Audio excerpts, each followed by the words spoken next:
शत सुंदर नाम से ही नहीं बल्कि अपने सौंदर्य और लोगों की भलमनसाहत से भी मशहूर था। खेतों में लहलहाती फसलें, हरियाली से भरे पेड़ और तालाब के किनारे खेलने वाले बच्चे सब मिलकर उस गांव को अलग ही रूप देते थे। गांव के लोग सीधे साधे थे, दिल के साफ और एक दूसरे की मदद करने वाले। उसी गांव में श्यामलाल नाम का एक आदमी रहता था। उसका काम था रोज शाम को चौपाल के पास अपने ठेले पर चिकन करी और खिले खिले चावल बेचना। लेकिन समस्या यह थी कि उसके चिकन में वैसा स्वाद नहीं था जैसा गांव वाले चाहते थे। रोजाना मुश्किल से 10 से 12 ग्राहक ही आते, वो भी नाखुश होकर। अरे भाई, थोड़ा मसाला और लाल मिर्च बढ़ा देते तो मजा आ जाता। ये चिकन तो फीका लग रहा है। हाँ अरे भाई, सच कहूं तो भूख लगी थी तभी खा रहे हैं, वरना स्वाद तो कुछ खास है ही नहीं। श्यामलाल हताश होकर बोला, अरे भैया, मैं तो सब मसाले डालता हूँ, प्याज, लहसुन, टमाटर सब डालता हूँ, लेकिन जाने क्यों स्वाद वैसा आता ही नहीं। इसी बीच वहां एक लकड़हारा आया। उसका नाम रामू था। अरे भाई, कल जो तुमने चिकन करी दी थी उसकी तो बात ही निराली थी। चिकन रसदार, झन्नाटेदार और चावल इतने खिले खिले कि मजा आ गया। सच कहूं तो उंगलियां चाट गया मैं। इतना सुनते ही बाकी ग्राहक चौंक पड़े। अरे भाई, झूठ क्यों बोल रहा है? हम सबने भी तो खाया था कल, कुछ खास टेस्ट तो था ही नहीं। क्यों रे, तू कहीं इसका रिश्तेदार तो नहीं है जो ऐसी झूठी तारीफ कर रहा है? रामू ने गंभीर स्वर में जवाब दिया, नहीं भाई, मैं सच कह रहा हूं। मेरे लिए तो कल का चिकन बहुत स्वादिष्ट था। शायद तुम लोगों की जीभ को पहचान नहीं रही। छोड़ो यार, ये तो पक्का दोस्ती निभा रहा है। अच्छा भाई, एक प्लेट चिकन करी और चावल मेरे लिए भी पैक कर दो। ये मेरा मिट्टी का मटका है, इसमें डाल दो। जंगल जाते हुए आराम से खा लूंगा। श्यामलाल ने सिर हिलाया और प्लेट तैयार की, करी मटके में डाली और चावल पत्ते में बांधकर दे दिया। रामू अपने बोझे के साथ जंगल की ओर निकल पड़ा। जंगल पहुंचकर उसने लकड़ियां काटी। थकान से उसका शरीर चूर हो गया। उसने मटका खोला और चिकन करी देख मुस्कुरा उठा। अरे यार, ये तो ठंडी हो गई। चलो, जैसे कल गरम किया था वैसे ही आज भी कर लेता हूँ। उसने पास की लकड़ी उठाई, आग जलाई और मटके को उसके ऊपर रख दिया। थोड़ी ही देर में भाप उठने लगी। खुशबू जंगल में फैल गई। गरम गरम चिकन और चावल मिलाकर उसने पहला कौर मुंह में डाला और आंखें बंद कर बोला, वाह, क्या लोग हैं गांव के, स्वाद की पहचान ही नहीं है। ये चिकन करी तो लाजवाब है। चावल तो ऐसे हैं जैसे मोतियों की लड़ियां। वह तृप्त होकर खाने लगा, मानो उसके लिए वही सबसे बड़ा भोज था।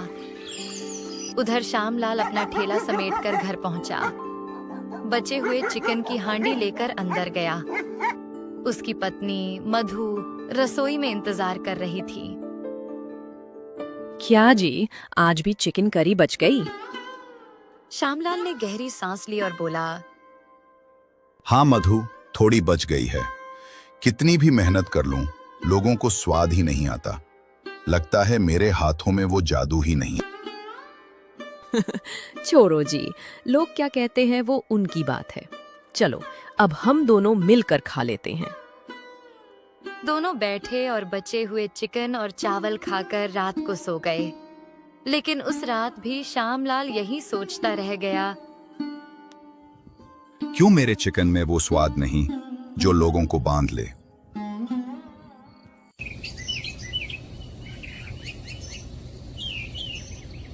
अगले दिन सुबह सुबह ही श्यामलाल उठ गया। मन में एक हल्की आशा और बहुत सारा संदेह। क्यों उसका चिकन कुछ लोगों को पसंद नहीं आता? फिर भी उसने वही किया जो उसकी आदत थी। चावल धोए, मसाले तैयार किए और अपने छोटे से ठेले पर आग जलाई।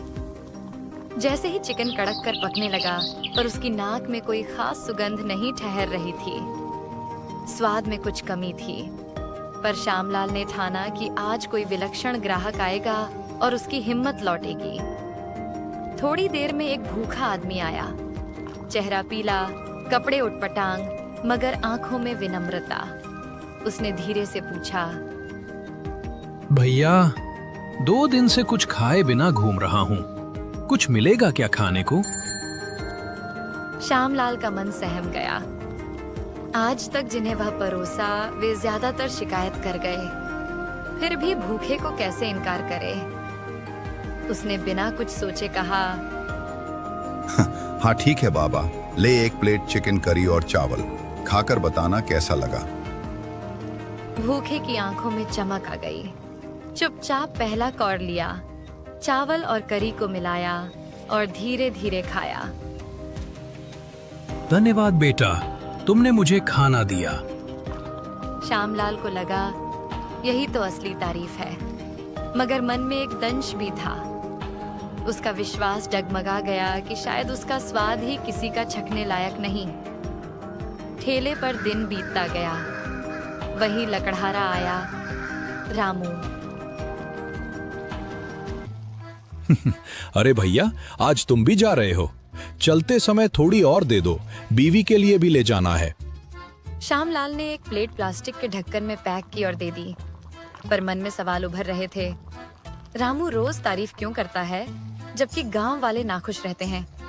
घर पहुंचते ही उसने ढक्कन खोला और पत्नी से कहा, देखो, गांव का सबसे टेस्टी चिकन, एकदम झन्नाटेदार।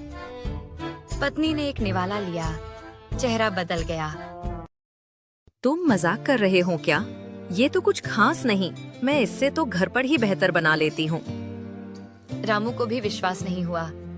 उसने खुद भी छक कर देखा, पर उसकी भी जीभ कुछ अलग महसूस नहीं कर रही थी। दोनों चुपचाप प्लेट वहीं रखकर बेड पर लेट गए, मन में उलझन। रात भर रामू की नींद उड़ी रही। उसने बार बार वही सवाल मन में दोहराया, कल जंगल में बैठकर मैंने वही चिकन क्यों इतना स्वादिष्ट पाया था। उसने याद किया कैसे मिट्टी के मटके के ढक्कन से उठती भाप, लकड़ी की हल्की खुशबू और अकेलेपन का सुकून मिला था। क्या यही कारण था?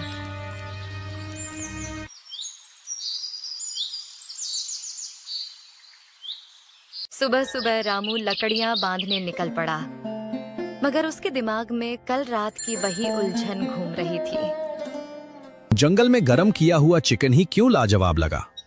वही करी घर आकर क्यों फीकी हो गई? चलते चलते उसे ख्याल आया, शायद वजह चिकन नहीं, वो मिट्टी का बर्तन और लकड़ी की आंच ही है। वही तो खुशबू और स्वाद भर देती है। सोचते सोचते वह श्यामलाल के ठेले तक पहुंच गया। ठेले पर उस वक्त कोई ग्राहक नहीं था। श्यामलाल आलस से कड़ाही हिलाता बैठा था। रामू ने सीधे कहा, भाई, मुझे लगता है राज मिल गया है। जब मैं तुम्हारा चिकन जंगल में ले जाकर मिट्टी के मटके में गर्म करता हूँ और लकड़ी पर रखता हूँ, तभी उसमें स्वाद भर जाता है। श्यामलाल ने निराश होकर सिर हिलाया। अरे भैया, ये सब तुम्हारा वहम है। असलियत ये है कि मेरे हाथ में स्वाद ही नहीं है, वरना ग्राहक क्यों ना भागते आते। रामू ने मुस्कुराकर उसकी आंखों में देखा। नहीं भाई, मैं सच कह रहा हूँ। कल शाम को भी जब मैं सीधा तुम्हारे ठेले से करी ले गया और वैसे ही खाया, तब उसमें कुछ मजा नहीं आया। पर जंगल में मिट्टी की हांडी में गरम किया तो जीभ पर जादू उतर आया। श्यामलाल ठिठक गया।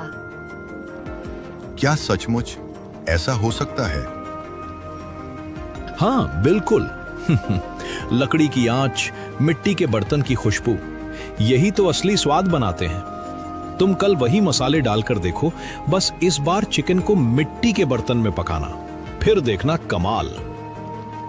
श्यामलाल सोच में पड़ गया। आंखें चमक उठी, जैसे अंधेरे में अचानक दीपक जल गया हो। ठीक है भाई, अगर तेरा कहना सही निकला तो शायद मेरी किस्मत ही बदल जाए। किस्मत नहीं भाई, तेरी मेहनत और मिट्टी की खुशबू बदलेगी सब कुछ। अगली सुबह श्यामलाल ने जैसे ही आंख खोली, उसके मन में नई उमंग थी। आज वह पहला दिन था जब वह रामू के बताए तरीके को आजमाने जा रहा था। उसने ताजे मसाले पीसे, प्याज लहसुन भूनकर उसमें चिकन डाला और पूरा मिश्रण मिट्टी की बड़ी हांडी में भर दिया। फिर सावधानी से हांडी को ठेले पर रखा और चौपाल की ओर निकल पड़ा। चौराहे पर पहुंचकर उसने धीमी आंच पर चिकन पकाना शुरू किया। थोड़ी ही देर में मिट्टी की हांडी से भाप उठने लगी और चारों तरफ लाजवाब खुशबू फैल गई। हवा में एक अलग सी खुशबू घुल गई थी। श्यामलाल खुद भी चौंक गया। अरे, खुशबू तो पहले कभी नहीं आई। लगता है आज कुछ खास होने वाला है। तभी दो आदमी जो कभी कभार उससे चिकन लेते थे, उत्सुक होकर उसके पास आ पहुंचे। अरे भाई, आज तो बड़ी गजब खुशबू आ रही है। कोई नया मसाला डाला है क्या? और ये मिट्टी की हांडी, तुम कब से इसमें चिकन पकाने लगे? भाइयों, आज से ही ये नया तरीका अपनाया है। मसाले वही हैं, पर हांडी और लकड़ी की आंच का कमाल है। खाकर बताओ कैसी बनी है। दोनों ने बेसब्री से प्लेट ली और चिकन करी चावल के साथ छका। जैसे ही पहला कौर मुंह में गया, उनकी आंखें चमक उठी। अरे वाह, ये तो लाजवाब है। रसदार चिकन, मसालेदार करी और चावल ऐसे कि दिल खुश हो गया। सच में भाई, किसने तुम्हें इतना बढ़िया तरीका सिखा दिया? हम तो तुम्हारे दीवाने हो गए। ये सुनते ही श्यामलाल का दिल खुशी से भर आया। उसका चेहरा खिल उठा। थोड़ी ही देर में खुशबू से आकर्षित होकर और लोग भी आ गए। देखते ही देखते उसके ठेले पर भीड़ लग गई। जो लोग पहले कभी शिकायत करते थे, वही अब तारीफों के पुल बांध रहे थे। भाई, ये तो पूरे गांव की सबसे बेहतरीन चिकन करी है। भीड़ इतनी बढ़ गई कि शाम तक उसका सारा चिकन खत्म हो गया। Thank you for watching my video. Please like share and subscribe कीजिए। Thank you.